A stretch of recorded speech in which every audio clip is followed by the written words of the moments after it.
Graça e paz, meus queridos. Vamos continuar de onde paramos.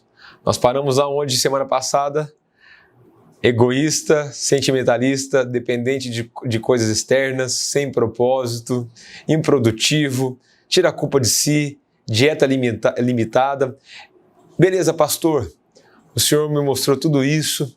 E agora, da onde a gente sai? Do carnal para o espiritual. Hoje o nosso tema será esse, como sair da carnalidade e ir para a espiritualidade. Mas antes de a gente entrar nesses assuntos, eu quero fazer uma oração com você para que nós possamos juntos desenvolver esse tema. Pai, nós queremos orar neste momento e pedir ao Espírito Santo de Deus que o Senhor nos conduza agora, nesse momento, a aprender mais de Ti.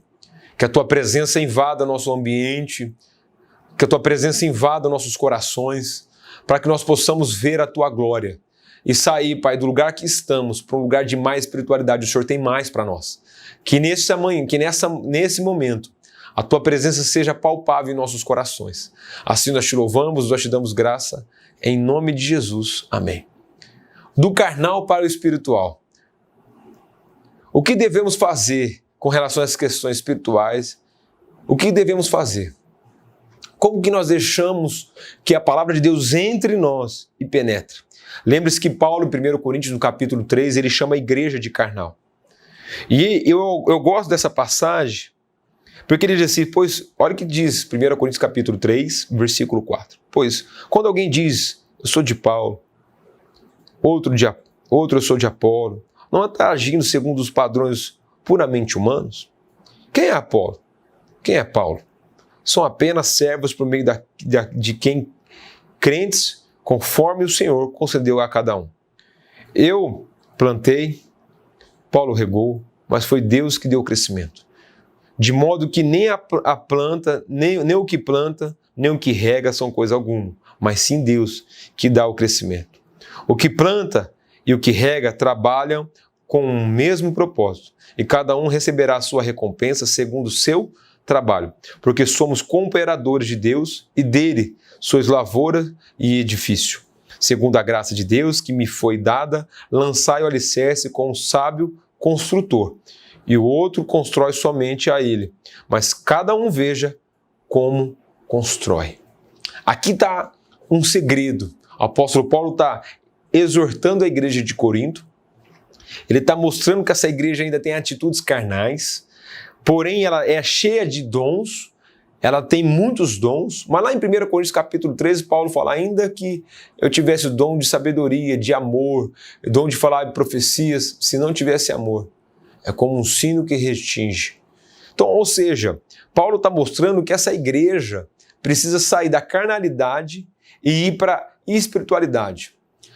Então, como que nós deixamos atitudes carnais, aquelas atitudes que foram passadas na aula passada, e como nós agora passamos dessas atitudes para as atitudes espirituais? A primeira coisa, devemos deixar que o Espírito Santo nos ensine.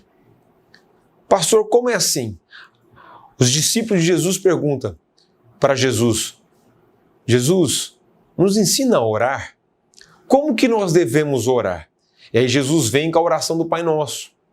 E quando a oração do Pai Nosso vem, ela mostra algumas hierarquias de oração. Primeiro nós reconhecemos quem Deus é, depois nós reconhecemos nosso pecado, depois nós reconhecemos que nós precisamos do pão de cada dia, depois nós oramos pelos irmãos e depois nós reconhecemos as nossas necessidades. Agora, isso é uma disciplina de aprendizado, é uma disciplina de permitir Deus trabalhar no nosso coração, porque quando nós somos lavados pela palavra, assim como o apóstolo Paulo diz, veja como cada um edifica a sua igreja, como constrói o seu alicerce, porque ninguém pode lançar outro alicerce que não seja Cristo. E ele fala que a obra de cada um será revelada, as nossas atitudes revelam. Então a primeira coisa, eu preciso aprender a orar. E orar é um dom que é desenvolvido através do quê? De repetições. A oração não pode ser uma coisa entediante. A oração tem que ser algo que flui de dentro para fora. Nós precisamos pedir Espírito Santo. No começo da aula eu falei, Espírito Santo, nos guie nesse momento. Então nós precisamos aprender, a primeira coisa é aprender a orar. E a Bíblia diz que o Espírito Santo de Deus, com gemidos inexprimíveis, intercede por nós e nos ensina a orar. E ele fala outra coisa. Sabe por que vocês não recebem? Porque pede mal. Vocês não recebem porque vocês não sabem orar. Então, a primeira coisa é Espírito Santo nos guie e nos ensina a orar. Depois ele fala de disciplina. O que é uma disciplina? O que é uma disciplina? A Bíblia diz que nós somos templos do Espírito Santo de Deus. Então agora ele fala que nós não devemos andar nas nossas paixões, nem desejos, nem imoralidades, mas fala que nós somos templo do Espírito Santo. O que é uma disciplina? Nós precisamos disciplinar. Disciplinar o quê? A nossa conduta, a nossa oração. Paulo vai dizer a Timóteo, não entristecer o Espírito Santo. Não apaguei o Espírito. Então você não pode apagar o Espírito Santo que está em vós. Hebreus capítulo 5, versículo 13, foi o último versículo que nós lemos, diz assim: ora, todo aquele que se alimenta de leite é inexperiente na palavra e na justiça, porque é criança, mas o alimento sólido é para os adultos, para aquele que pratica e tem a sua faculdade exercida para discernir não somente o bem, mas também o mal. Ou seja, a disciplina espirituais, aquela disciplina que você tem de leitura da palavra, a Bíblia diz, guardei a palavra no coração para não pecar contra o Senhor. Então a disciplina de oração, a disciplina de leitura, você vê Jesus, é um exemplo de disciplina. Toda vez que Jesus está sozinho, o que ele faz? Vai para um lugar deserto, orar. Então primeiro você pede para o Espírito Santo te ensinar, e depois você pratica as disciplinas. Orar nem sempre é gostoso. Orar nem sempre você vai sentir fluindo. Às vezes você vai encontrar resistências. Imagina Daniel orando, encontrou barreiras, resistência. O anjo teve que vir interceder por ele. Então você tem que orar. Não é o crente 6 horas por mim. Não, eu vou orar. Isso é uma disciplina. E a disciplina faz o quê? Ela nos amadurece. A gente cresce. Eu lembro que há um ano atrás eu estava com um problema de disciplina.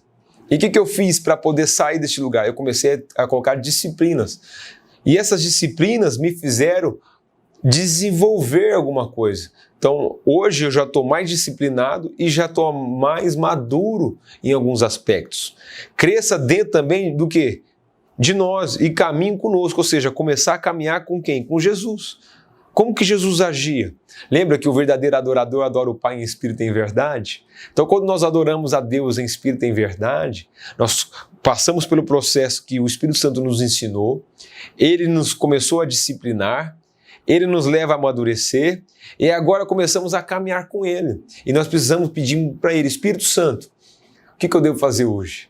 Sabe aquela vozinha que era pequenininha, ela começa a aumentar.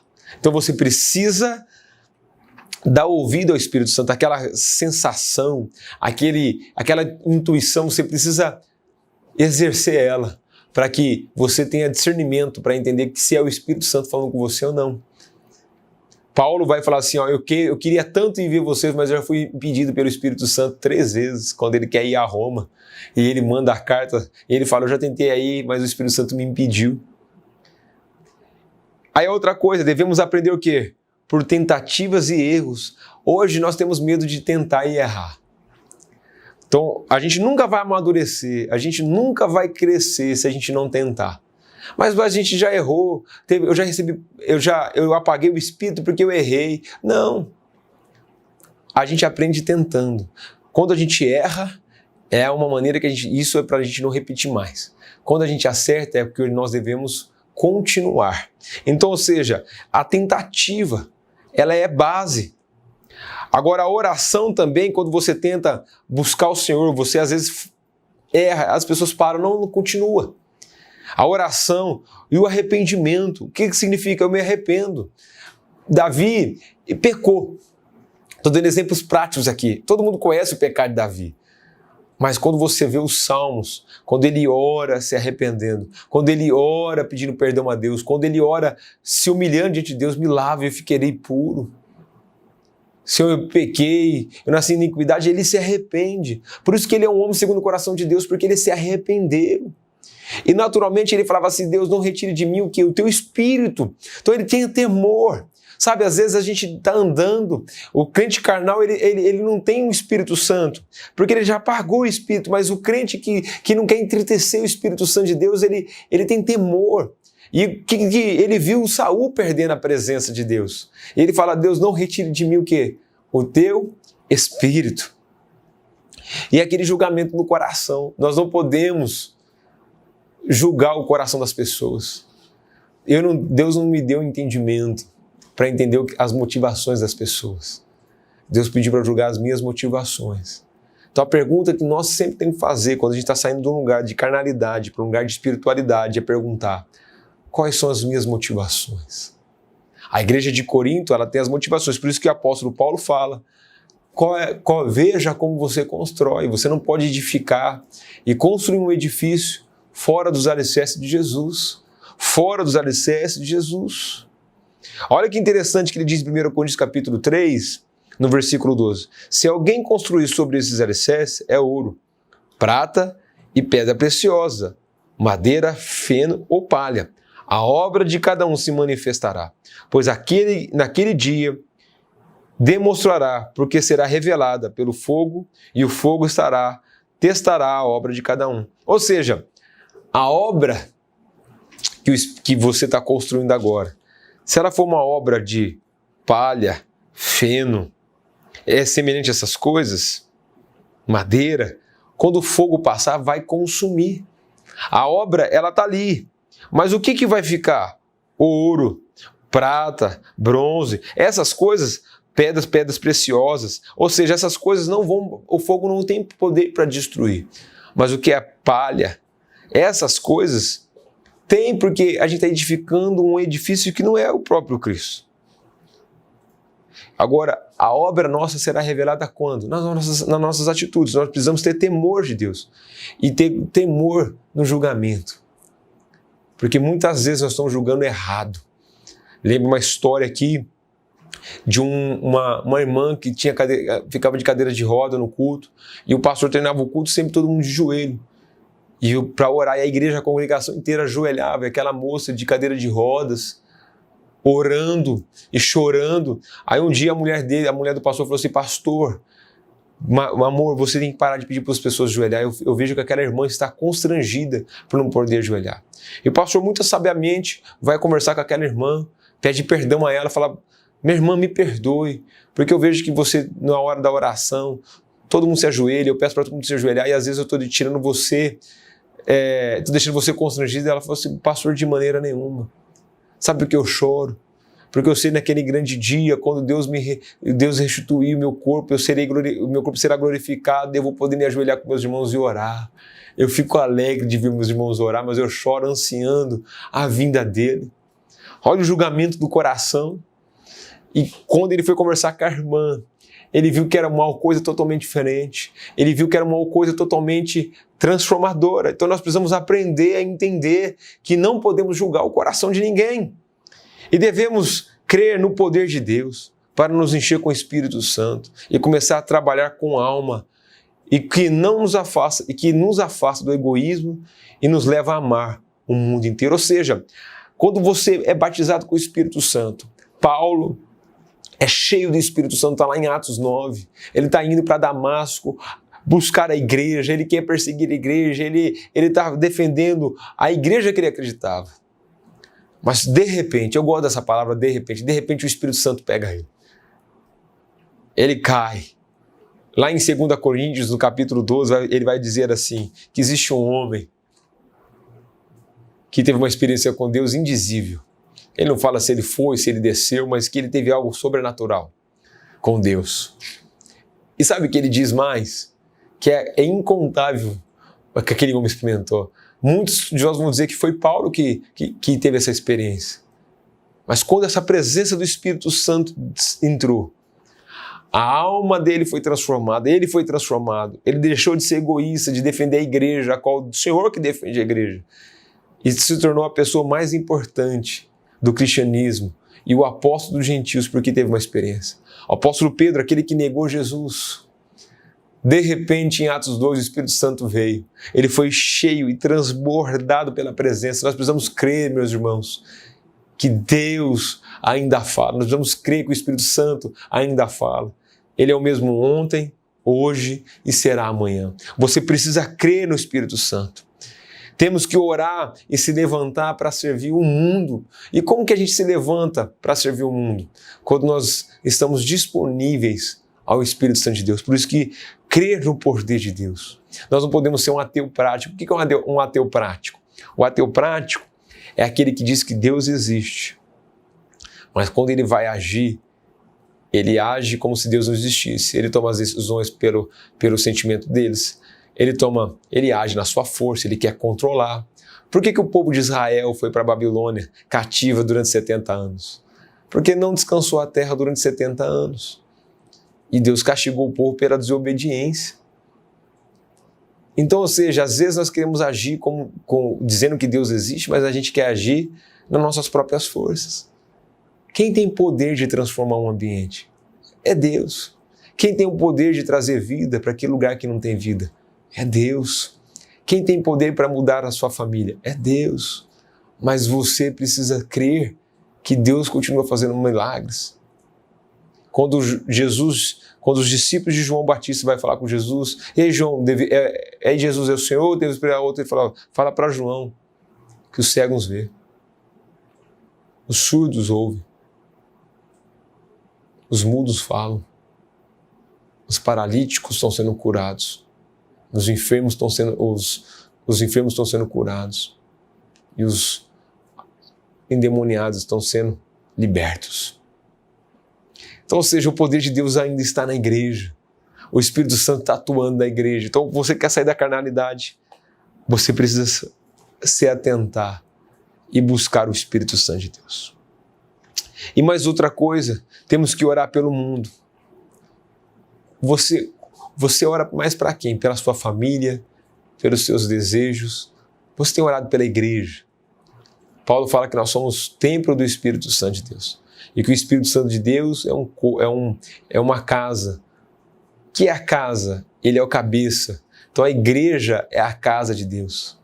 Nós compomos a casa de Deus, mas toda a igreja do mundo todo compõe o corpo de Cristo. Nós fazemos parte desse corpo, desse corpo que tem vários membros, e nós somos parte de um membro do corpo. E nós precisamos aprender a amar a igreja dele. O mundo precisa ver a paz de Cristo. Lá em Atos, eu quero chamar você para abrir em Atos, capítulo 9, verso de número 31, diz assim: Assim, a igreja desfrutava de paz em toda a Judéia, Galiléia, Samaria, sendo edificada e vivendo no temor do Senhor. E crescia em números e coragem, vinda do Espírito Santo de Deus. Então a igreja começou a orar. E quando ela começou a orar, saiu da carnalidade para a espiritualidade, os apóstolos foram crescendo. E lá em Atos capítulo 9, versículo 31, ela desfrutou de paz, porque tamanha era a presença. O que nós precisamos fazer é entregar e ter autonegação. Entrega e autonegação. A cultura diz, você precisa ser feliz. A cultura diz, você precisa receber. Não, mas a Bíblia diz, você precisa entregar e você precisa se negar. Jesus disse, Pai, se possível, me livra desse cálice, mas que acima de tudo, seja feita a tua vontade. Homens na Bíblia são reconhecidos não pelo aquilo que recebeu, mas aquilo que entregou. A galeria dos heróis da fé está ali, como testemunha viva de tudo aquilo que nós entendemos que nenhum recebeu algo, porque nenhum está ali porque recebeu algo, mas são reconhecidos pela sua entrega. O meu desafio hoje é que você entenda isso, que entrega e autonegação é uma atitude para sair da carnalidade e ir para o Espírito. A primeira coisa é, deixa o Espírito Santo te guiar. A segunda coisa, eu preciso aprender. A terceira coisa, eu preciso crer no poder de Deus. E a quarta coisa, junto com a quinta, é entrega e autonegação. Quando você praticar essas coisas, você está saindo da carnalidade e indo para a espiritualidade.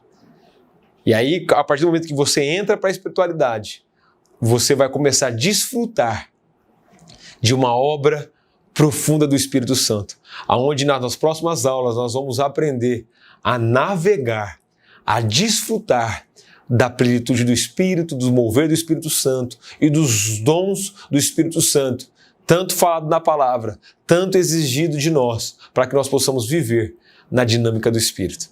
Que Deus abençoe você, que Deus guarde seu coração e que você seja impregnado do amor de Deus essa manhã, para que Deus transforme a sua vida, saia de um crente carnal e vai para ser um crente espiritual. Vamos orar? Deus, nós queremos te louvar por esse tempo de palavra, esse tempo de crescimento, esse tempo de aula, onde nós estamos aprendendo a se mover no dom do Espírito Santo. Por isso, Deus, que nesse tempo o Senhor venha falar com cada um de nós e que o Senhor encontre nesses corações uma mudança de totalmente dependente do Senhor. Assim nós te louvamos, nós te damos graça. Em nome de Jesus. Amém. Deus abençoe você. Espero você no próximo domingo.